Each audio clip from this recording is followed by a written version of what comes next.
जनाब स्पीकर, अफसोस से कहना पड़ता है कि आज मेरा मेजन स्पीच है नेशनल असेंबली में। ये जो दो बड़ी जमातें ने आज हरकत किया है, मैं समझता हूँ कि पाकिस्तान की अवाम इस तमाशा को पसंद नहीं करते होंगे। जितना पैसा खर्च किया गया इस इलेक्शन में, जितना खून दिया गया इस इलेक्शन में, हमने उन अवाम को मायूस नहीं करना था। और आज का जो एहतजाज है, एहतजाज शमूरी हक होता है, मगर मैं समझता हूँ कि ये एहतजाज जो ट्रेजरी बेंचेस से भी हुए हैं, ये भी नाकाबिल कबूल था। और मिस्टर स्पीकर, मैं एक्सपेक्ट करता हूँ कि आप अपना हाउस को आगे जाके ऑर्डर में रखेंगे।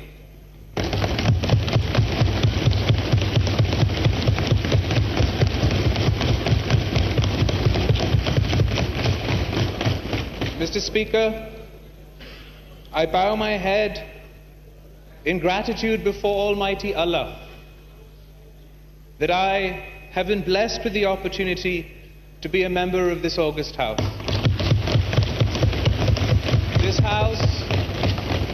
This house is the supreme institution. It is the mother of all institutions. It is the repository of the will of the people of Pakistan, the very foundations of which, from the foundation stone to the 1973 Constitution, were put in place by Qaid-e-Awam Shaheed Zulfikar Ali Bhutto. Where Shaheed Mohtarma Benazir Bhutto served as both leader of the House and leader of the opposition, the first female Prime Minister of Pakistan and the first female Prime Minister in the Muslim world.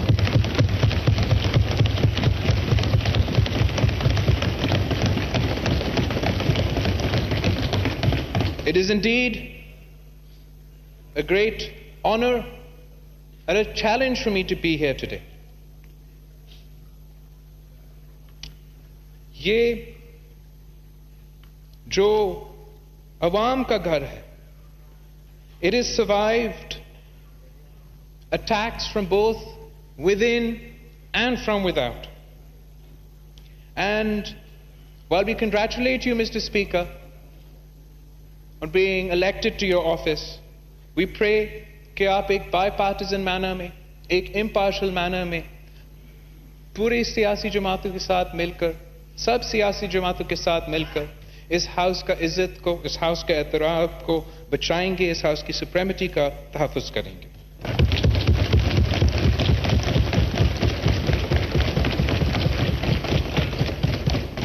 Mr. Speaker, I would like to start by paying tribute to Shaheed Haroon Bilawal and the 20 martyrs of the Peshawar attack.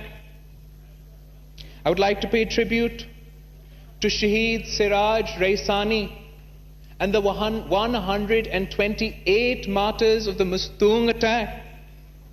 I would like to pay tribute to Shaheed Ikramullah Gandapur. I would like to pay tribute to the 32 martyrs of the election day Quetta attack. I would like to pay tribute to all the victims of violence in this election, Mr. Speaker, from law enforcement agencies to police to the citizens of Pakistan. In an election, Mr. Speaker, that the Election Commission of Pakistan called peaceful across the country. Shame. Mr. Speaker, we've gotten used to having bloody elections after bloody elections. We lose lives we never get back.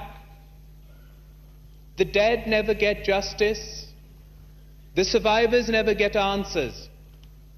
This must change, Mr. Speaker, and this is why the Pakistan People's Party demands a full-fledged investigation into each and every terrorist attack that took place this election cycle. The facts must come out and must be presented before this House, Mr. Speaker.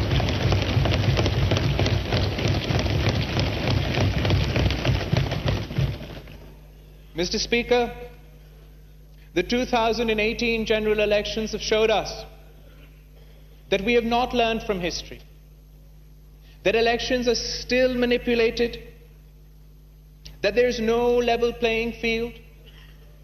We saw media hype for some and media blackout for others. We saw some candidates get their results within 2 hours, in others it took 3 days. There was pre-poll rigging, Mr. Speaker, and there was post-poll rigging. Form 45s are missing to this day. Polling agents were kicked out of polling stations across the country. The supposed failure of the RTS system, the continued violation of the Electoral Act 2017. The list is long, Mr. Speaker, and the list is shameful, Mr. Speaker. Despite our reservations, despite having rejected the electoral process, the Pakistan People's Party decided to be a member of this House, to take part of the democratic process, to not allow for any untoward incidents towards our fragile democracy.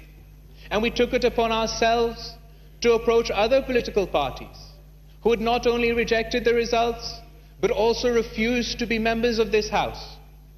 And I thank all opposition parties for agreeing to be part of the democratic process, for agreeing to be part and members of this Parliament, and I believe that the Prime Minister too should thank opposition parties, Mr. Speaker. For if it wasn't for the opposition parties, Mr. Speaker, you would not be sitting on your chair, the Prime Minister would not have his chair, and Khuda na khasta we'd be facing a constitutional crisis. The Pakistan People's Party has always preferenced parliamentary supremacy, always guarded democratic rights, but this does not mean that we will let anyone get away with the discrepancies of this election, and we therefore join all other opposition parties in demanding a parliamentary commission to investigate these discrepancies. This commission should be formed with members of both houses of the National Assembly and Senate of Pakistan. Let the truth come out, Mr. Speaker. And it's beyond just accusations of election rigging, Mr. Speaker. We must assess what it has cost for Khan Saab to take this space today. Because it has cost us dearly, Mr. Speaker. We've compromised on our democracy. We've lost our freedoms. Freedom of association, freedom of dissent, freedoms of the press. We've compromised on our fundamental human rights, Mr. Speaker. We've ceded space of this Parliament. We've weaponized 62 and 63. We've mainstreamed extremism. We've exploited religion for political gain. We've pitted one Pakistani against another, Mr. Speaker. And worst of all, we've taught an entire generation of Pakistanis that might is right. I hope, Mr. Speaker, that the price we've paid is worth paying, because we'll be paying this price for generations to come. In addition to these challenges, Mr. Speaker, in addition to these democratic challenges, Mr. Speaker, our country faces many problems. Our Prime Minister-elect has promised to deliver a roadmap within his first 100 days. I look forward to seeing how he will create 10 million new jobs, build 5 million new homes, end poverty, end corruption, end our water crisis, reinvigorate our industries, support our farmers, and lest we forget, create the South Punjab province.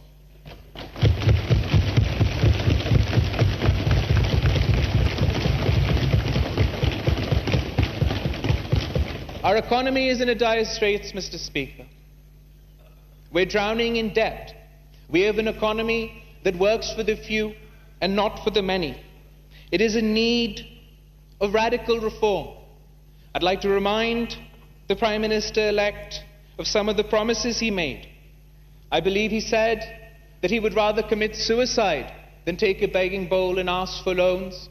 I believe he said he would not go to the IMF. So we all are in anticipation for what alternative plans will be presented to remove us from these difficult times and the disastrous nature in which the economy Prime Minister Saab will inherit. Secondly, Mr. Speaker, we have foreign policy challenges. Pakistan today stands isolated We've antagonized our neighbors. We've lost our prestige on the world stage. And while this narrative is hurtful, because Pakistan has sacrificed so much in the fight against violent extremism, Pakistan is seen as part of the problem and not as part of the solution. And while I'm sure the new government will take all efforts to take Pakistan's narrative to the world, to explain Pakistan's position in the world, we also must find the courage, Mr. Speaker, to look inwards. We must find this courage to look inwards and address our own faults. If we do not find the courage to confront violent extremism, it will not only have consequences for our foreign policy, it will not only antagonize the world at large, but it will damage the future coming generations. It will damage the future of our coming generations in Pakistan. It should be the incoming government's top priority. I believe that the government is committed. I believe that the government is committed to implementing the National Action Plan, and the opposition will hold them accountable to that promise. However, Khan Sahib got here, Mr. Speaker. He is now to be the Prime Minister of this worthy nation. The people of Pakistan are looking to him to solve their issues through us, the democratically elected representatives of the people.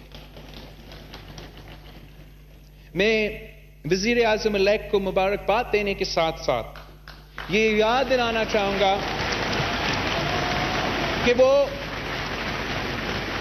किसी मखसूस जमात का वज़ीर आज़म नहीं है, वो पूरा पाकिस्तान का वज़ीर आज़म है, हर पाकिस्तानी का वज़ीर आज़म है. He is also the Prime Minister of those Pakistanis he called Zinda Lashe.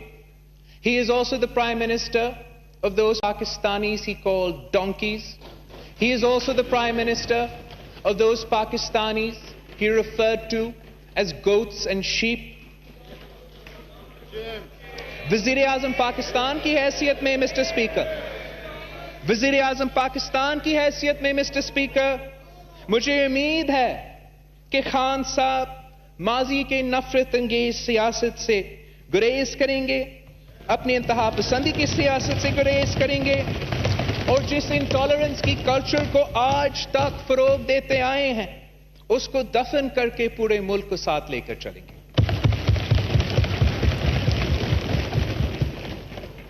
अगर the Prime Minister elect persists in spreading intolerance, fanning the flames of bigotry, if he undermines the dignity of this House or the supremacy of the Constitution of Pakistan, he will have to go through us and he will find us opposing him every step of the way.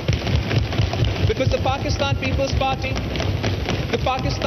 Party has never and will never compromise on the interests of the people of Pakistan, compromise on the interests of democracy, or compromise on the interests of this great country. However, Mr. Speaker, अगर वज़ीर आज़म elect ने constitutional supremacy, parliamentary supremacy और greater public interest को, अवाम के मसाइल को अपना मकसद बनाया, then he will find us standing in his support. Finally, Mr. Speaker, I'd like to thank and congratulate the Prime Minister-select and wish him good luck.